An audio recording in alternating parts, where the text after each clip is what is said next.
کتابی چلے اور منتر جنتر۔ کالے جادو سفلی عمل یا روحانی چلوں کے حوالے سے مارکیٹ میں سینکڑوں کتابیں دستیاب ہیں۔ ان میں سے کئی 100-150 سالہ قدیم بھی ہیں جنہیں ری پرنٹنگ کر کے مارکیٹ میں لایا گیا۔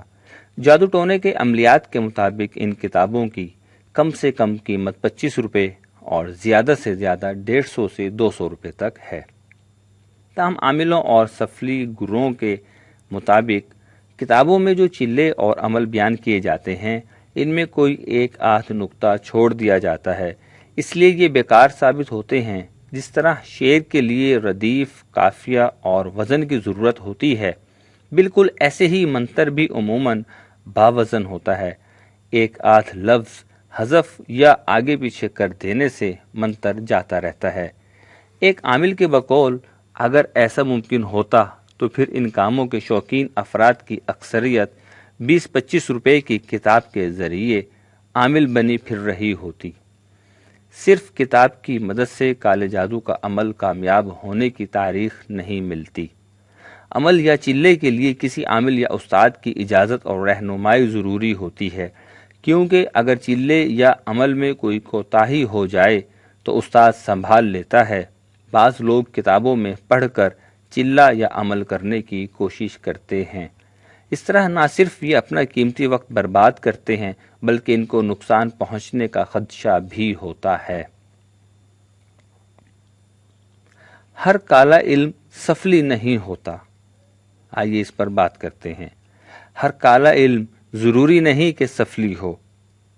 سفلی عمل کا مقصد انسانیت کو سوائے نقصان پہنچانے کے اور کچھ نہیں ہوتا۔ کالے علم کے بعض عمل ایسے بھی ہیں جن میں عامل کو پاک صاف رہنا ضروری ہوتا ہے اور دوران عمل جھوٹ بولنے سے لے کر زنا تک ہر برے فعل سے اجتناب برتنا لازم ہوتا ہے۔ دوسری جانب سفلی سراسر شیطانی عمل ہے اور اس عمل کے لیے غلیظ اور ناپاک رہنا اولین ہے۔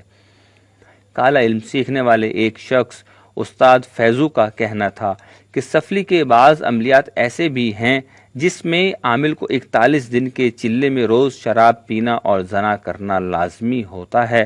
ایک مرحلہ ایسا آتا ہے کہ اسے اپنا فضلہ اور پیشاب پینا پڑتا ہے۔ نئی کراچی کا ایک سفلی گر وحید بھی ایسی ہی پستی میں گر چکا ہے۔ سفلی کے بعد 21 روزہ عمل بیت الخلاء میں کرنے پڑتے ہیں۔ علاوہ ازیں سفلی عملیات میں عموماً قرآن پاک کی آیات کو الٹا پڑھنا ہوتا ہے، نعوذ باللہ، جس سے ان کا مفہوم بھی بالکل الٹ ہو جاتا ہے۔ لیاقت آباد کے رہائشی پرویز جو اپنے کپڑے کی دکان کی بندش کھلوانے اور گھر والوں پر سفلی عمل کے وار کے توڑ کے لیے عاملوں کے پاس جاتا رہتا ہے اور اسی مقصد کے لیے کبھی کراچی میں اپنے وقت کے صف اول کے سفلی گر رتن سائیں کے پاس بھی گیا تھا۔ رتن سائیں مختلف لوگوں کو حیض کے خون سے تعویذ لکھ کر دیتا تھا۔ یہ منظر کئی بار خود میں نے اپنی آنکھوں سے دیکھا تھا۔ اس کے علاوہ اس کے پاس ایسی عورتوں کا بھی تانتا بندھا رہتا تھا جو شوہر کو تابع کرنے کی خواہش مند تھیں۔ ایسی خواتین سے وہ حیض کا کپڑا منگواتا، پھر اس پر چند منتر جنتر پڑھ کر ہدایت کرتا تھا کہ کسی وقت موقع دیکھ کر اس کپڑے کو پانی میں گھول کر شوہر کو پلا دینا، وہ کتے سے زیادہ تمہارا وفادار ہو جائے گا۔ جو مرضی کرتی پھرو، کوئی روک ٹوک نہیں کرے گا۔ ماضی کے ایک واقعہ کا ذکر کرتے ہوئے پرویز کا کہنا تھا، یہ ان دنوں کی بات ہے جب میں کافی پریشان رہتا تھا کیونکہ مخالفین نے کالے جادو کے ذریعے نئی کراچی میں واقع میری کپڑے کی دکان باندھ رکھی تھی۔ کاروبار ٹھپ ہونے کی وجہ سے جہاں معاشی تنگی تھی وہیں گھر کے بعض افراد بھی جادو کے زیر اثر بیمار رہتے تھے۔ میں نے کئی بار اپنی دکان اور گھر کے نزدیک دبائے پتلے اور تعویذ برآمد کیے تھے۔ ان کا ذکر میں نے اپنے قریبی عزیز سے کیا تو وہ مجھے رنچھوڑ نارائن پورہ میں رہائش پذیر رتن سائیں کے پاس لے گیا، جو اس وقت کالے جادو کا سفلی کا ٹاپ کا عامل تھا اور مشہور تھا کہ اس نے کالی دیوی اور ہنومان کو تابع کر رکھا ہے۔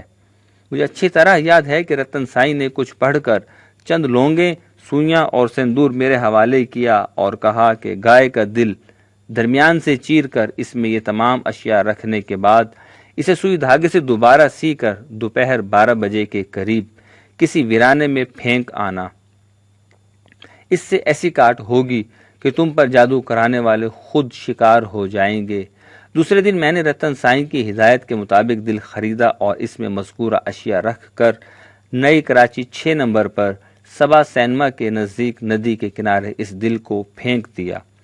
اچانک 3-4 خوفناک کتوں نے مجھے گھیر لیا۔ میں نے اپنی زندگی میں اس قدر ڈراؤنی شکل والے کتے نہیں دیکھے تھے۔ وہ دل پر لپکنے کی بجائے مجھے گھور رہے تھے اور ساتھ ہی ساتھ بھونکتے بھی جا رہے تھے۔ میں بڑی مشکل سے جان بچا کر گھر پہنچا۔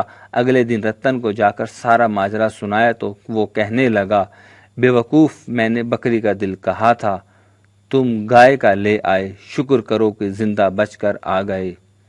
خیر، تمہیں سندور اور لونگیں دوبارہ پڑھ کر دیتا ہوں، انہیں بکری کے دل میں چبھا کر پھینک آنا۔ تاہم میں اس قدر خوف زدہ ہو چکا تھا کہ میں نے حامی تو بھر لی لیکن رتن کی ہدایت پر عمل نہیں کیا۔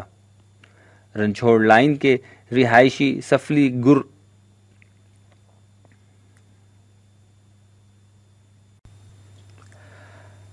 اب آپ کو دستی کی ہڈی اور کورے برتن کے بارے میں معلومات دیتے ہیں۔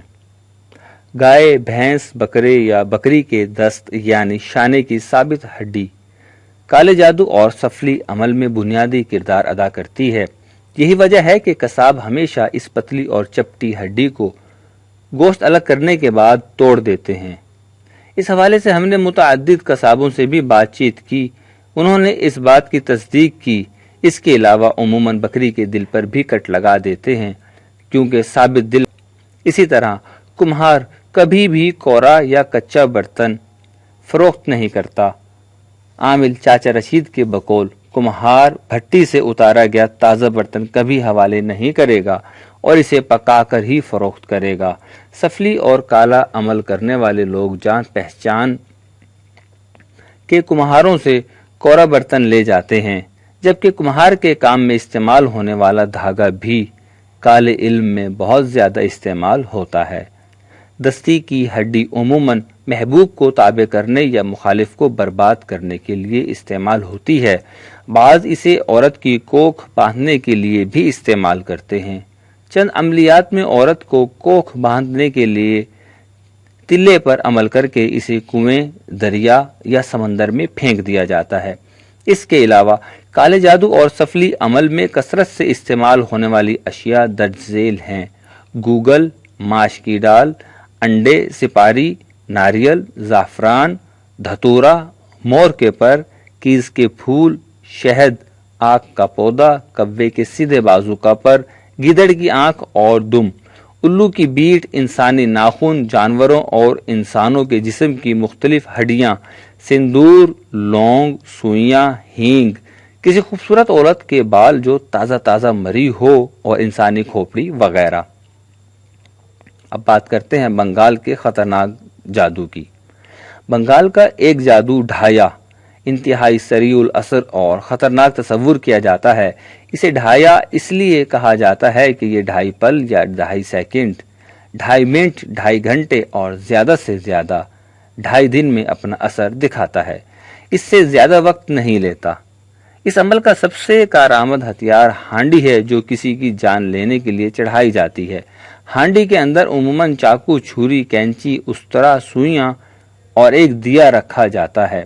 اس بارے میں مشہور ہے کہ کالے علم کے زور پر جلایا گیا یہ دیا اس قدر طاقتور ہوتا ہے کہ اگر کوئی طوفان بھی ہو جائے تو یہ دیا جلتا رہے گا اور منزل مقصود پر پہنچے گا۔ اسی طرح بھانمتی کا جادو بھی انتہائی جان لیوا ہے اور اس کا توڑ بہت مشکل سے کیا جاتا ہے۔ یہ بھی سفلی عمل کی ایک قسم ہے۔ اب آپ کو ایک واقعہ بیان کرتے ہیں۔ ہم نے ایک ایسے شخص سے بھی ملاقات کی جس نے کالے جادو کے ذریعے ایک ایسی لڑکی سے شادی کر لی جو اس سے بدترین نفرت کرتی تھی۔ آج وہ 2 بچوں کا باپ ہے۔ نارتھ ناظم آباد کے رہائشی 30-32 سالہ امجد، یاد رہے کہ اس مذکورہ شخص کی درخواست پر اس کا نام تبدیل کر آپ کو بتا رہے ہیں، سے ہماری ملاقات ایک قریبی دوست نے کرائی۔ پشاور کی زریں، یہ نام بھی تبدیل ہے، جو اپنے گھر سے بھاگ کر کراچی آئی تھی۔ یہاں اس کی ملاقات تندور پر روٹیاں لگانے والے ایک شخص امین سے ہوئی، یہ نام بھی فرضی ہے۔ جس سے اس نے شادی کر لی، لیکن کچھ عرصے بعد امین نے طلاق دے دی۔ اس سے آگے کی داستان امجد کی زبانی سنیے۔ میری دکان امین کے گھر کے سامنے تھی۔ میں اکثر اس کی خوبصورت بیوی کو حسرت سے دیکھتا تھا۔ کئی بار اس سے بات کرنے کی کوشش کی، لیکن اس نے مجھے دھتکار دیا۔ اسے طلاق ہو گئی اور وہ بے یار و مددگار ہو گئی، تو میں نے اس سے راہ و رسم پیدا کرنے کی کوشش کی، لیکن بات نہ بن سکی۔ ایک روز وہ اپنے کرائے کے مکان میں پریشان بیٹھی تھی۔ مالک مکان اس سے کرائے کا تقاضا کر رہا تھا، لیکن طلاق کے بعد کوڑی کوڑی کی محتاج ہو گئی، لہذا مکان خالی کرنے کا حکم سن کر اس کی آنکھوں سے بے اختیار آنسو بہ رہے تھے۔ میں نے اس کی ہمدردی حاصل کرنے کے لیے یہ موقع غنیمت جانا اور مالک مکان کو کرایہ ادا کرنے کے علاوہ اسے پناہ دینے کی پیشکش کی، لیکن وہ نہ مانی۔ اس دوران علاقے کی ہی ایک پٹھان فیملی نے اسے اپنے گھر رکھ لیا۔ مجھے سنگن ملی کہ اس فیملی کے 2 بھائیوں میں سے ایک اس کے ساتھ شادی کی تیاری کر رہا ہے اور لڑکی بھی رضامند ہے۔ میں نے اپنا اثر و رسوخ استعمال کرتے ہوئے دونوں بھائیوں کو تھانے میں بند کروا دیا۔ اس واقعے کے بعد لڑکی کے دل میں میرے لیے نفرت مزید بڑھ گئی۔ قصہ مختصر، پولیس نے لڑکی کو عائشہ منزل پر واقع دارالامان میں پہنچا دیا۔ میں اس کی ملاقات کا خواہش مند تھا۔ دارالامان پہنچا تو معلوم ہوا کہ ملاقات کے لیے اول SDM کا اجازت نامہ اور دوم لڑکی کی رضامندی ضروری ہے۔ SDM کا اجازت نامہ تو حاصل کر لیا، لیکن لڑکی مجھ سے ملاقات پر تیار نہ ہوئی۔ میرے دور کا ایک عزیز اکمل کالا جادو، سفلی عمل وغیرہ کرتا تھا۔ تھک ہار کر میں اس کے پاس پہنچ گیا۔ اس نے کہا کہ اگرچہ میری فیس بہت زیادہ ہے، لیکن رشتہ دار اور دوست ہونے کے خاطر میں تم سے صرف 500 روپے لوں گا، وہ بھی عمل کے لیے کچھ سامان وغیرہ لانا ہے۔ اس لیے بس تم مجھے لڑکی اور اس کی ماں کا نام لا کر دے دو۔ اس کے بعد لڑکی کی شادی تمہارے علاوہ اور کسی کے ساتھ نہیں ہو پائے گی، اور یہ کہ عمل کے ذریعے ایسا حصار قائم کر دوں گا کہ شہر سے باہر نہ جا سکے گی۔ میں نے دوسرے روز اکمل کو 500 روپے لا کر دے دیے۔ ایک ہفتے بعد اس نے مجھ سے کہا کہ جاؤ لڑکی سے ملاقات کا انتظام کرو۔ میں نے ایک بار پھر کوشش کر کے SDM کا اجازت نامہ حاصل کیا اور ملاقات کے لیے دارالامان پہنچ گیا، لیکن لڑکی نے ملنے سے پھر انکار کر دیا۔ اکمل نے مجھے کہا کہ جاؤ اب تمہارا کام ہو جائے گا۔ میں نے پھر SDM سے اجازت نامہ حاصل کیا اور دارالامان پہنچ گیا۔ اس بار خلاف توقع لڑکی نے ملاقات پر رضامندی ظاہر کر دی۔